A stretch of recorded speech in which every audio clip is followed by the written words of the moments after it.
ये बनी है जनाब होलां, और होलां डेडिकेट हो रही है जनाब हमीद कामरान को, जो पहाड़ी शायर हैं। ये कैसे बनी, इसकी क्या कहानी है, आए सुनते हैं। इसके लिए मुझे जाना पड़ा कश्मीर, और ये होलां बनाने के लिए हमें चाहिए थी मकई। हमने कश्मीर का सफ़र किया, जहाँ पर अभी ताज़ा मकई जो है वो काटी जा रही थी। ताज़ा मकई के हमने जनाब छलियाँ ली, और इस छलियों को हमने देखा जनाब कि छत पे सूख रही हैं, तो थोड़ा सा हमने छत पे इसको सुखाया भी, और फिर कुछ ताज़ा छली जो है हमने उसके दाने उतारे। तो सारी कहानी आपको सुनाते हैं।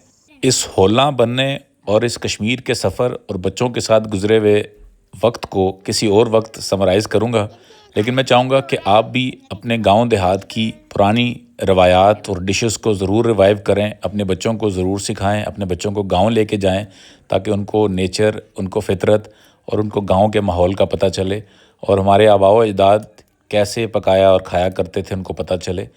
तो अब इसमें मैं और मज़ीद कमेंट्री नहीं करूँगा, आप सुनिए जो आवाज़ें हमने होलां बनाने में और इसको सारे प्रोसेस में गुजारने में की।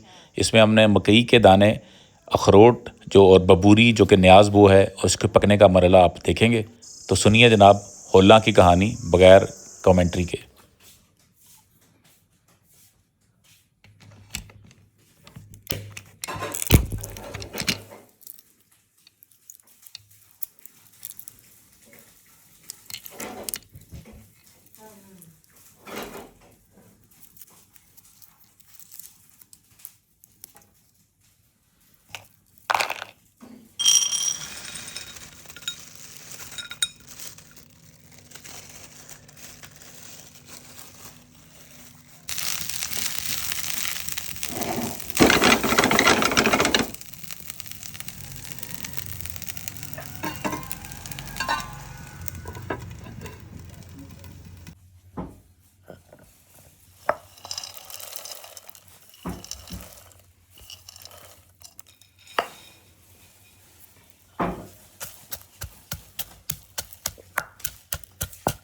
जा रहे हैं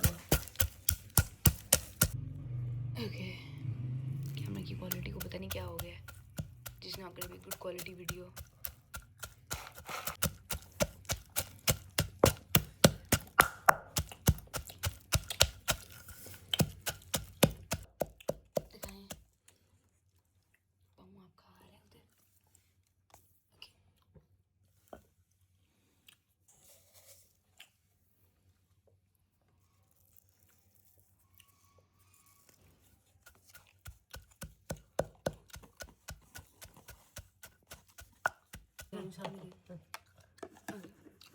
बोलो,